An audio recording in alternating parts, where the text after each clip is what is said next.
बहुत सारे जो न्यूली मैरिड कपल हैं उनकी शिकायतें आती रहती हैं कि जी हमारे जो पार्टनर हैं उनके अंदर काम वासना बिल्कुल समाप्त है, उनकी इच्छा ही नहीं होती, तो कैसे हमारी संतान होगी। तो उस समस्या को लेकर के इस औषधि का बहुत विशेष लाभ है और ये थोड़ी गर्म प्रकृति होने के कारण आपके दर्दों में लाभ करेगी, आपके कफ कोल्ड में लाभ करेगी, शरीर में सूजन कहीं हो गई है उसमें लाभ करेगी, और जो ट्यूमर अगर हमें कहीं हो गया है, कोई ऐसी शिस्ट ऐसी कोई गांठें डेवलप हो गई हैं जो कैंसरस हैं, उस अवस्था में भी आपको इसका पूरा लाभ मिलेगा। और इस औषधि का नाम है गंभारी। गंभारी छाल, एक वृक्ष की ये छाल है गंभारी छाल, जिसका आपने सेवन किया है च्यवनप्राश के रूप में। इसको च्यवनप्राश में नियमित रूप से डाला जाता है, तो च्यवनप्राश आपने कहीं न कहीं जरूर खाया है, तो उसके अंदर इसका प्रयोग होता है। अभी मैं आपको जो बता रहा था कि बहुत सारी डेफिशिएंसी शरीर में हो जाती हैं न्यूली मैरिड कपल के अंदर। उस अवस्था में जिसको मैं कहूँगा, स्पष्ट रूप से कहूँ तो काम वासना का अत्यंत कम हो जाना, उस अवस्था में आपको इसका प्रयोग करना है। किस प्रकार से इसका प्रयोग करना है, ध्यान से सुनिएगा। इसका गंभारी छाल का आप पाउडर लेंगे, गंभारी छाल को ला करके कूट पीट करके उसका पाउडर तैयार करेंगे। 1 चम्मच औषधि 1 गिलास पानी के अंदर स्टील के बर्तन में डाल करके पकाएंगे।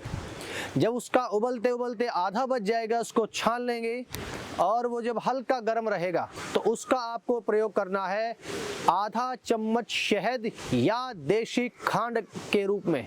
आधा चम्मच शहद या देशी खांड उसके अंदर डाल करके सेवन करना है प्रातः खाली पेट और रात्रि को खाना खाने के 1 घंटे बाद।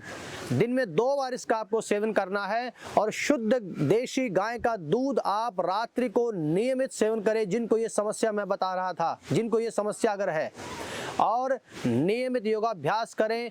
इमली अमचूर की खटाई को त्याग दें और साथ में जो नॉनवेज खाते हैं उनका भी आप परित्याग कर दें, और जो बासी खाना है, मैदा है, उसको आप अपने जीवन से हटा दें। तो ये जो समस्या है इसका निश्चित रूप से निदान आपको इस गंभारी छाल से मिल जाएगा। इसके साथ साथ अगर आपको दर्दों की शिकायतें हैं तो आप इसका इसी प्रकार से काढ़ा बना करके प्रयोग करेंगे। और किन्हीं को मैं देखता हूं कि माइग्रेन की समस्या बहुत रहती है, तो माइग्रेन की समस्या में अगर ये आपको कहीं आपको ताज़ा अगर मिल जाए तो इसके पत्तों का रस निकाल करके 2-2 बूंद आप नोस्टल्स में, नासिका में अगर डालेंगे प्रातः खाली पेट, तो आपकी जो माइग्रेन की जो समस्या है, बहुत सिर में दर्द आपको रहता है, समय से पहले आपके बाल पक गए हैं, उन सारी ही समस्याओं में इस गंभारी छाल का, इस गंभारी वृक्ष का जो पत्र है, उसका जो स्वरस है, वो अद्भुत उसमें लाभ देता है। इसके साथ साथ अगर शरीर में सूजन कहीं हो गई है, सूजन के दौरान भी आप इसका काढ़ा बना करके और गरम गरम सुबह शाम अगर सेवन करेंगे, सप्ताह 10 दिन के अंदर ही आपकी जो पैरों की सूजन है, शरीर में कहीं भी सूजन हो गई है, वो स्वेलिंग आपकी उतरनी शुरू हो जाएगी। लगातार 1 महीना प्रयोग करने के बाद आपकी जो सूजन है वो समाप्त हो जाएगी। लेकिन साथ साथ में पथ्य अपथ्य का बहुत ध्यान रखें।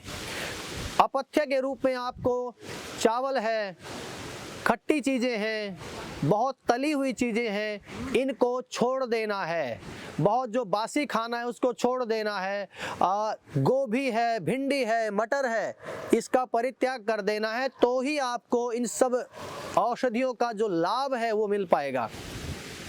तो अनेक अनेक लाभ आपको इस औषधि के द्वारा मिलते हैं। मैं बता रहा था अभी आपको कि कफ कोल्ड से संबंधित समस्याओं में भी इसका आप सुबह शाम काढ़ा लेंगे तो निश्चित रूप से आपको लाभ मिलेगा। ट्यूमर से संबंधित समस्याओं में, कैंसर से संबंधित समस्याओं में इसका अद्भुत लाभ हमने देखा है। और जो हमारी औषधि जो बनती है कैंसर को लेकर के 42 प्रकार की जड़ी बूटियों का जो कॉम्बिनेशन परमपिता परमात्मा की कृपा से जो तैयार हुआ है, जिसका अद्भुत लाभ हम अपने रोगियों पर देख रहे हैं, उसका भी ये मुख्य घटक है। तो आप सब इसका ठीक से परिचय लें, इसके लाभ को जानें और इससे स्वयं को स्वस्थ करें और अपने परिवार समाज को स्वस्थ करें, तभी ये वीडियो बनाने का उद्देश्य पूरा होगा। बहुत बहुत धन्यवाद।